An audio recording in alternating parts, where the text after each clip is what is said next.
everyone! Welcome back to our video. Kung nagpapagawa ka ng bahay, nagre-renovate ng interior, o naghahanap ng mga modern wall finishing materials, siguradong narinig mo na ang carbon crystal wall board, UV board, at ordinary board. Pero ano nga ba ang pinagkaiba nila? Alin ang mas matibay, mas maganda, at mas sulit sa budget? Sa video na ito, pag-uusapan natin ang mga advantages at disadvantages ng bawat isa para matulungan kang makapili ng tamang materials para sa project mo. So, unahin natin itong carbon crystal wallboards. Ang carbon crystal wallboards ay gawa sa pinaghalong bamboo charcoal powder, PVC resins, calcium powder at iba pang composite materials. Dumadaan din ito sa high temperature extrusion kaya mas dense at mas matibay kumpara sa mga ordinary wallboards, gaya na lamang nitong mga nasa likod ko.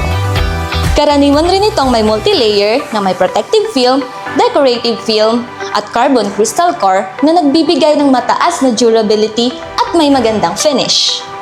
So pag-usapan naman natin ang advantages nitong carbon crystal wallboard. This is waterproof, termite resistant, scratch resistant, fire retardant, madaling linisin at mabilis pang install.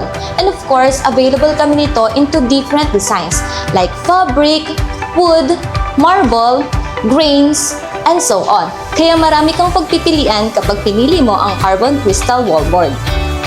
So pag-usapan naman natin ang ordinary board.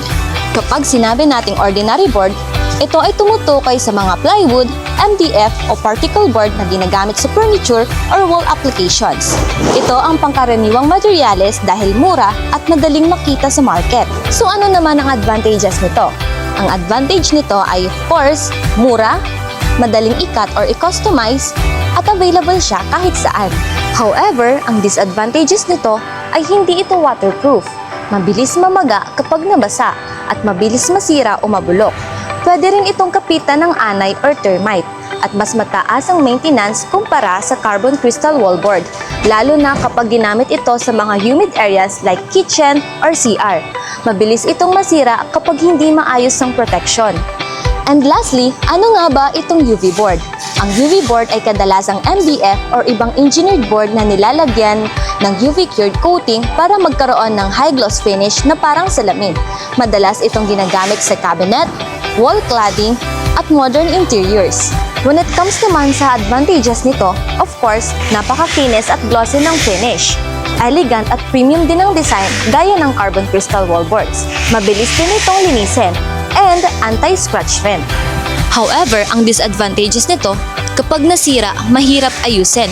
Hindi siya kasing tibay ng moisture ng carbon crystal wallboard. At mas mabigat din ang ilang applications.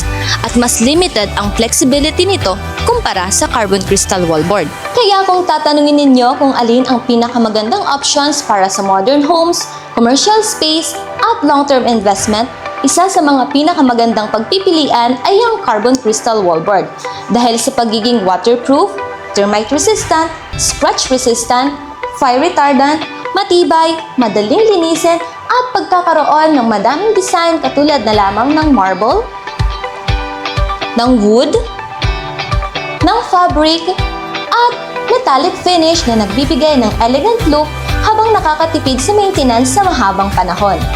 At kung naghahanap kayo ng dekalidad na carbon crystal wallboard, pwede nyo kaming bisitahin dito lamang sa Wilchat Marketing located in Golden Sand, 999 Industrial Park, San Simon, Pampanga. Dito makakahanap kayo ng iba't ibang design na babagay para sa mga projects ninyo at home improvement needs. At yun lamang para sa araw na ito. For more inquiries, you can message us in our Facebook account and also you can follow us in our YouTube channel and TikTok. Sana may natutunan kayo and magkita-kita tayo sa susunod pa nating video. Thank you and God bless!